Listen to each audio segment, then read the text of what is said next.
Hey guys, நாம இன்னைக்கு actor Madhavan and Fathima சனா இவங்க ஆக்டிங்கில் வந்திருக்க ஹாப் ஜெய்சா கோய் இந்த மூவியோட ரிவ்யூ தான் பார்க்க போகிறோம். ஸோ இந்த மூவியோட ஒன்லைன் ஸ்டோரி என்னன்னா, மாதவன் ஒரு 42 ஏஜ்டு அன்மேரிட் கையாக ஒரு ஸ்கூல் ஸ்டாஃபாக இருக்காரு. அண்ட் இவரோட லைஃப்பில் ஒரு லவ் மேரேஜ் எதுவுமே இல்லாமல் லோன்லினஸாகவே போயிட்டு இருக்கும்போது இவரோட ஃப்ரெண்ட் வந்து ஒரு டேட்டிங் ஆப் சஜஸ்ட் பண்ணுறாரு.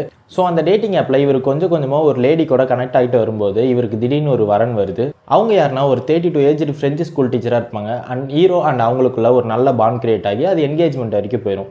அதுக்கப்புறமா அந்த என்கேஜ்மெண்ட்டில் ஒரு ட்விஸ்ட் நடக்கும். அதுக்கப்புறம் என்னெல்லாம் நடக்குதுங்கிறத இந்த மூவியோட ஒன்லைன் ஸ்டோரி. இந்த மூவி ஒரு ஜெண்டர் ஈக்குவாலிட்டி பற்றி பேசுகிற மாதிரியான ஒரு லவ் மூவி தான். அண்ட் இந்த மூவி நெட்ஃப்ளிக்ஸில் தமிழ் டப்லேயே அவைலபிளாக இருக்குது. அண்ட் லிப்சிங்குமே நல்லா ப்ராப்பராகவே பண்ணியிருக்காங்க. ஆக்டிங் வைஸ் பார்த்தோம்னா மாதவன் அண்ட் ஃபாத்திமா சனா நல்லாவே ஒரு நேச்சுரலான பர்ஃபார்ம் பண்ணியிருந்தாங்க. அண்ட் அவங்களுக்குள்ளே இருக்க அந்த கெமிஸ்ட்ரி நல்லாவே ஒர்க் அவுட் ஆயிருந்தது. மூவியோட ஃபர்ஸ்ட் ஆஃப் ஃபன் அண்ட் என்கேஜிங்காகவே போகிற மாதிரி இருந்தாலுமே செகண்ட் ஆஃப் ரொம்ப லேகாக போகிற மாதிரியான ஒரு ஃபீல் தான் கொடுத்தது.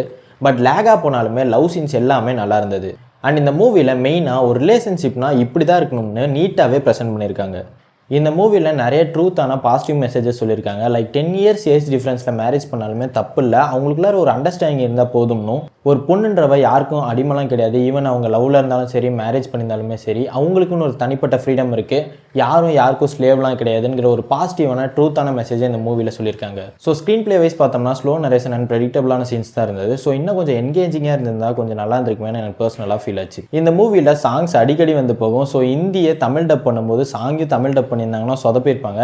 ஸோ இந்த மூவியில் அப்போல்லாம் எதுவுமே ரிஸ்க் எடுக்கல. இவங்க ஹிந்தி சாங்கை ஹிந்திலேயே தான் ப்ளே பண்ணியிருக்காங்க, எதுவுமே தமிழ் டப்லாம் பண்ணல. அது என்னன்னே தெரியல, ஹிந்தி மூவிஸில் மட்டும் எப்போவுமே ஒரு ஹை கிளாஸாக ஃபேமிலியில் இருக்க எல்லா மெம்பர்ஸுமே சீரியலில் வர மாதிரி தூங்குறப்போ கூட மேக்கப் உடையே தான் இருக்காங்க. ஸோ ஓவராலாக இந்த மூவி ஒரு one time watchable love drama movie, no 18+ scenes. And இந்த மூவிக்கு என்னோட ரேட்டிங் 6/10. அண்ட் இந்த மூவி ரிவ்யூ உங்களுக்கு பிடிச்சதுன்னா லைக், ஷேர் அண்ட் சப்ஸ்கிரைப் பண்ணுங்கள். பிடிக்கலனா டிஸ்லைக் பண்ணுங்கள். இதே மாதிரி அடுத்த மூவி ரிவ்யூவில் உங்களை சந்திக்கிறேன்.